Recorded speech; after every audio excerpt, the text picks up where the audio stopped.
क्या आप यकीन करेंगे कि दुनिया की सबसे मूल्यवान कंपनियों में से एक एप्पल की शुरुआत किसी बड़े ऑफिस या फैक्ट्री से नहीं बल्कि एक छोटे से गैरेज से हुई थी। आज एप्पल के आईफोन, मैकबुक और एप्पल वॉचेस दुनिया भर के लाखों करोड़ों लोग इस्तेमाल करते हैं, लेकिन इसकी सफलता के पीछे संघर्ष, असफलता और वापसी की ऐसी कहानी छिपी है जो किसी फिल्म से कम नहीं। साल 1976 अमेरिका के कैलिफोर्निया में दो दोस्त स्टीव जॉब्स और स्टीव वाइजेनिक ने एक सपना देखा। उनका सपना था कि एक ऐसा कंप्यूटर बनाना जिसे आम लोग भी आसानी से इस्तेमाल कर सके। उन्होंने स्टीव जॉब्स के माता पिता के गैरेज से एप्पल की शुरुआत की। उनका पहला प्रोडक्ट था एप्पल वन। यह एक साधारण कंप्यूटर था, लेकिन उस समय के हिसाब से यह बेहद अलग था। इसकी लगभग 200 यूनिट्स बेची गई, जिससे उन्हें आगे बढ़ने का हौसला मिला। इसके बाद 1977 में आया एप्पल सेकंड। यह दुनिया के पहले पर्सनल सफल कंप्यूटरों में से एक बना। देखते ही देखते एप्पल की बिक्री तेजी से बढ़ने लगी और कंपनी करोड़ों डॉलर का मुनाफा करने लगी। लेकिन हर सफलता के साथ चुनौतियां भी आती है। 1984 में एप्पल ने मैकिंटोश लॉन्च किया। यह ग्राफिकल यूजर इंटरफेस और माउस वाला कंप्यूटर था जिसने तकनीक की पूरी दुनिया बदल दी। हालांकि कंपनी में मतभेद बढ़ते गए। 1985 में एक ऐसा दिन आया जिसकी किसी ने कल्पना नहीं की थी। एप्पल के अपने ही बोर्ड ने स्टीव जॉब्स को कंपनी छोड़ने पर मजबूर कर दिया। जिस कंपनी को उन्होंने बनाया था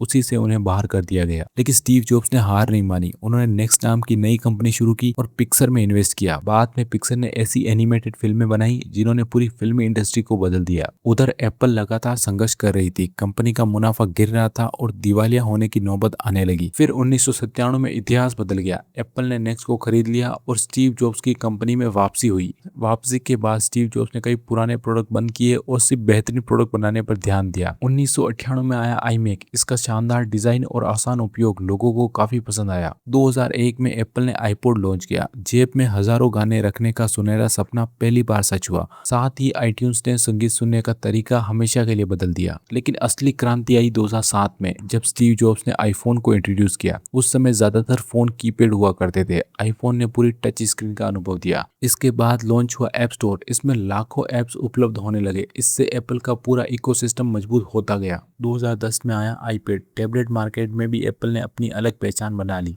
2011 में कैंसर से लंबी लड़ाई लड़ रहे स्टीव जॉब्स का निधन हो गया। पूरी दुनिया को लगा कि अब एप्पल पहले जैसी नहीं रहेगी, लेकिन कंपनी के नए सीईओ टिम कुक ने एप्पल को नई ऊंचाइयों तक पहुंचाया। उनके नेतृत्व में Apple watches, airports, Apple silicon chips और कई नई सेवाएं लॉन्च की गई। आज एप्पल सिर्फ एक टेक कंपनी नहीं बल्कि एक ऐसा ब्रांड बन चुका है जिस पर दुनिया भर के लाखों करोड़ों लोग भरोसा करते हैं। एप्पल की सफलता हमें 3 बड़ी बातें सिखाती है। पहला, बड़ा सपना हमेशा छोटी शुरुआत से शुरू होता है। दूसरा, असफलता नहीं होती। अगर स्टीव जॉब्स ने उस समय हार मान ली होती तो आज एप्पल दुनिया की सबसे सफल कंपनियों में शामिल नहीं होती। तीसरा, सिर्फ प्रोडक्ट नहीं बल्कि बेहतरीन अनुभव लोगों का दिल जीतना है। गैरेज से शुरू हुई यह कंपनी आज दुनिया के सबसे बड़े ब्रांड में गिनी जाती है। एप्पल की सफलता हमें सिखाती है कि संघर्ष, सही सोच और लगातार मेहनत से किसी भी सपने को हकीकत में बदला जा सकता है। अगर आप लोगों को ये वीडियो पसंद आई है तो इस वीडियो को लाइक करें, चैनल को सब्सक्राइब करें और कमेंट करके बताएं अगला वीडियो आप किस टेक कंपनी की सफलता के ऊपर देखना चाहते हैं।